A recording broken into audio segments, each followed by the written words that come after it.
ஆச்சான் Christie channel. எங்களுடைய சேட்டைகளை நீங்கள் பார்க்கணுன்னா லைக் பண்ணுங்கள், ஷேர் பண்ணுங்கள், கமெண்ட் பண்ணுங்கள், மறக்காமல் சப்ஸ்கிரைப் பண்ணுங்கள். அப்போ தான் எங்களுடைய குட்டி குட்டி மூமெண்ட்ஸ், குட்டி குட்டி காமெடிஸ் எல்லாம் வந்துட்டு நீங்கள் பார்க்க.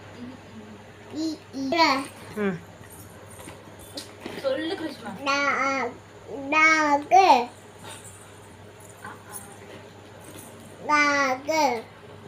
மியாட்டா